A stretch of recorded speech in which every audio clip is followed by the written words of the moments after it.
lo que fue la Reforma, en definitiva, porque estamos hablando ahora mismo de un aspecto concreto, porque sin Lutero no hay tampoco Reforma anglicana, ¿no? Fue, aparte de la ruptura de la cristiandad, el cuestionar una serie de cosas gravísimas, como fue la tradición de la Iglesia, la niega Lutero. Y claro, pues si hay tradición no puedo interpretar yo lo que quiera. Claro. O sea, si tengo que obedecer a la tradición, ¿cómo puedo? Si la tradición dice que cortar la cabeza a una señora está mal, ¿cómo le voy a cortar yo la cabeza a Ana Bolena? ¿No? O sea, no la puedo. Tradición fuera. Los sacramentos prácticamente todos fuera, con lo cual ha quitado los canales de la gracia, que estaban allí instituidos por Cristo desde el primer momento, a millones de europeos de su tiempo y de después, que se han visto privados de esos canales de gracia. Que eso es una labor diabólica, ¿eh? Pero aparte de la supresión de los sacramentos, aparte de la manipulación de las iglesias desde el poder, etcétera, etcétera, hay algo también terrible, que es que cuestiona también la esencia del hombre. Sí. Y claro, hay toda una antropología protestante, derrotista completamente, porque él parte de la idea de que cómodo, ¿no? Como somos tan malos, dice Lutero. El hombre es pecado. Y no puede ser otra cosa. La diferencia que los católicos decimos, el hombre puede cometer pecados. Claro. No es lo mismo. Pero claro, el hombre es pecado. No, además está es decir, abocado usted, al mal, nada más. Mire usted, yo a usted necesariamente le tengo que robar la cartera antes de que acabe el programa. Porque soy pecado y no puedo menos. No es mi culpa. No es mi culpa. Traiga usted le voy a quitar la cartera. Le voy a quitar la cartera. Y le voy a dar un trastazo en la cabeza porque es que mi naturaleza es así. Es así, es claro, así. Sí. Dice, oye, eso es lo que él dice. Oye. Entonces, como yo soy pecado y no puedo ser más que esto, pues me salvaré por la fe. Que yo siempre digo, ¿pero qué arbitrariedad es esa? O sea, y los que no tengan fe no se salvan. Usted ha puesto la fe como una condición, única condición para salvarte, pero una fe sin obras. Claro. Porque efectivamente me puedo robar la cartera, abrirme la cabeza, pero falta, pero yo tengo fe. Claro. Luego me salvaré. Porque Dios ya sabe que yo soy corrupción y nada más. Que no soy malísimo. Por lo cual, ese es un peligro enorme, porque eso es hacer de tu capa un sayo, interpretar las escrituras como a ti te dé la gana, porque no hay autoridad que te vaya a corregir, les has dejado sin sacramentos, de momento, incluyendo orden, naturalmente, orden sacerdotal. Bueno, todos, menos el bautismo, al final, todos desaparecen. Eso es tremendo. O sea, el daño fue enorme. Y luego, claro, empieza ya una actitud que no se ha ido nunca de Europa, de rechazo, no solo ya al Papa y a la Iglesia católica, sino una actitud crítica ante la revelación. Claro. De rechazo de la revelación. Claro. Y eso es un pecado contra el Espíritu Santo de una gravedad extrema. ¿Qué va a decir el Espíritu Santo de cómo tiene que ser la Iglesia? Para eso estoy yo. Exactamente. Para eso estoy yo, Enrique y la revelación, VIII, el Evangelio, bueno. Calvino, o sea... Bueno, y ya en el caso de Calvino llegamos al extremo de que el que se va a salvar, porque eso es una arbitrariedad que Dios comete, o sea, Dios elige a los que salva y a los que no, pues que les den. Sí. Pero a los que salva ya les da indicios de salvación aquí en el mundo. A los que triunfan, por ejemplo, en los negocios, en la política, etcétera, eso es una señal de predestinación al cielo, que ya es el colmo. Porque encima el pobre, el fracasado, para colmo se va al infierno. Pobrecito. Porque ya se le está viendo, ¿no? Sí. Ese tufillo a loser, ese término que usan tanto los anglosajones. ¿Y usted por qué tiene tanta pasta? Dice.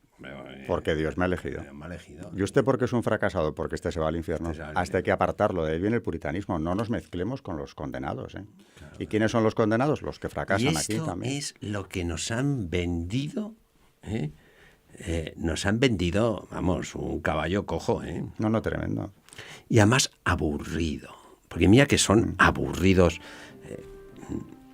no iba a decir los protestantes, a lo mejor ahí, no les conozco, pero desde luego los templos protestantes privados de esa explosión de alegría y de esperanza que tiene nuestro barroco.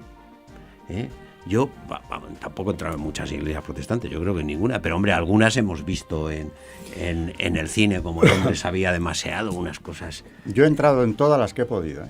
¿Ah, sí? Sí. Y a ver qué pasa allí. ¿Y qué pasa? Pues como decía un amigo mío, es que aquí como Dios no está, se nota mucho. Claro. Y claro, ¿qué pasa? Que no está. Pero no está no porque lo diga yo, sino que no está. No está. Porque no hay ninguna presencia real. No está, entre otras cosas, porque Lutero dice... Que no está. Que no está, ¿eh? Que está en el momento de la consagración y luego ya tampoco. Y con un carácter virtual, ¿no?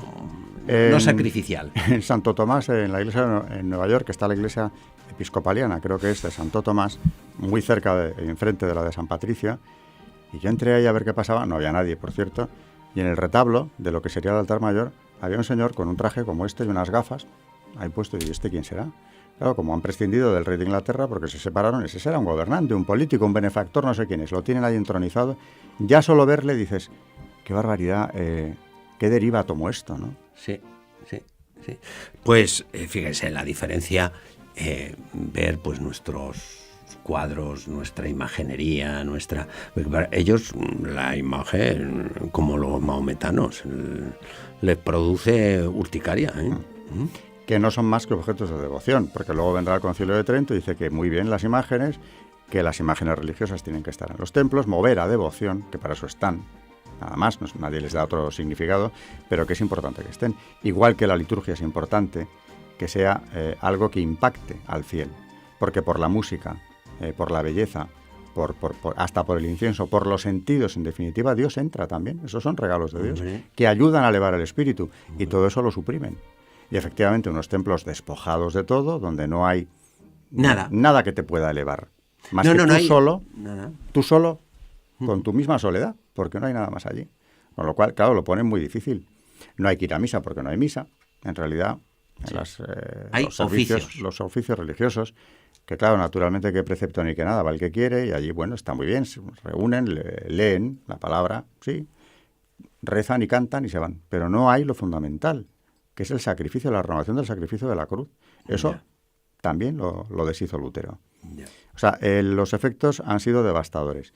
Y yo, como decía usted, tampoco quiero arremeter con los protestantes, que además han recibido esta herencia cultural o espiritual ya de muchos siglos de historia, ¿no? Estamos hablando de 400 años de historia. Es lo que han recibido. Ahora, algunos de estos conversos que vuelven a Roma dicen siempre dos cosas. A saber, ¿por qué se han convertido? Y es abrumadora la mayoría de los que dicen que por dos motivos. Porque hay un papa, hay un referente espiritual que es una guía para ellos fundamental y no tenían, y por la Virgen María, que es un concepto de maternidad porque es la madre de todos los hombres, que ellos en el protestantismo no han conocido porque la han eliminado también. María no es más que, bueno, una señora que es la que estuvo más cerca de Cristo. Eso lo he llegado yo a oír de algún protestante, pero no tiene nada más de especial. Con lo cual, todo ese concepto de la Madre de Dios, Madre nuestra, mediadora... Se tiene que sentir una orfandad. Terrible. Terrible, ¿no? Pues la Virgen y el Papa son dos de los puntales que han ido trayendo a los conversos del protestantismo. Bueno, o sea que sin madre, sin arte, sin gracia, sin unidad, sin libertad, porque el que tiene libertad es el príncipe, o sea, el libre examen es patrimonio del príncipe, porque claro, cuando oyen lo de los campesinos alemanes, lo del libre examen, dice, si no hay nadie que a mí me pueda imponer nada en materia religiosa, menos va a haber quien me imponga nada en materia política. Y esa es la revolución campesina en Alemania de que Lutero aconseja someterla con extrema dureza. ¿Cómo? Textualmente, claro, cuando los príncipes se ven con eso, dice, un momento, que el libre examen es patrimonio de los príncipes, dice, ¿y entonces qué hacemos con estos campesinos que se han rebelado? Dice, textualmente, exterminarlos como a perros. Como a perros. Exterminarlos como a perros. Bueno, pues esto es lo que se nos ha vendido, entre otras cosas, por la elevación a categoría intelectual de algún periodista protestante en este país, ¿no? Y los católicos le han reconocido como el gran modernizador cuando juzgaba de algunos personajes de la Iglesia por la grafología. Ya ve usted la categoría intelectual del pájaro, ¿no? Bueno, y Calvino sometió a la ciudad de Ginebra a una dictadura verdaderamente del terror. Ya, como por ejemplo, ¿qué hacía Pues un caso extremo fue la flagelación de una madre a la que fue descubierta rezando en la tumba de su hijo. A ver, cuénteme, o sea... Fue denunciada y de hecho se la descubrió y hubo testigos, hubo un proceso contra esta mujer porque estaba rezando en la tumba de su hijo. Y claro, como ello, Calvino también había negado la mediación de los santos. Claro, pues si estás predestinado no hay que rezar. Claro, o usted estás aquí, en el infierno o estás en el cielo. ¿Usted para qué va a rezar a ¿Para la qué va a tumba de su rezar? hijo? A ver, venga usted Va ahí. usted contra la fe. Va usted contra todo, contra la humanidad, contra el progreso. Y fue flagelada, la madre. Encima de haberse quedado sin hijo hacía unos días. Bueno, ese es Calvino, que es el mismo que dijo lo de la predestinación, etcétera, etcétera.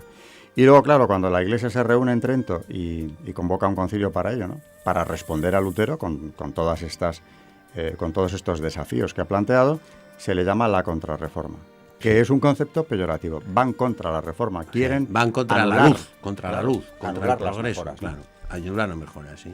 Y sale, eso sí, un concilio luminoso, como es el de Trento, que lo que viene es a fijar la doctrina católica y que ha sido fundamental en la historia, ¿no? Y la del arte también, porque Trento habla de arte, mucho. Sí. Y de hecho es cierto... No, el producto de ese es una generación de santos, de artistas, de leyes positivas contra lo que se ha echado, pues toneladas de basura para ocultarlo. Claro. Los místicos, por ejemplo, Los místicos. el siglo de oro español, que es un exponente de esto, ¿no? Por eso el barroco hace tiempo, desde la Ilustración, está muy mal visto. Está mal visto, sí.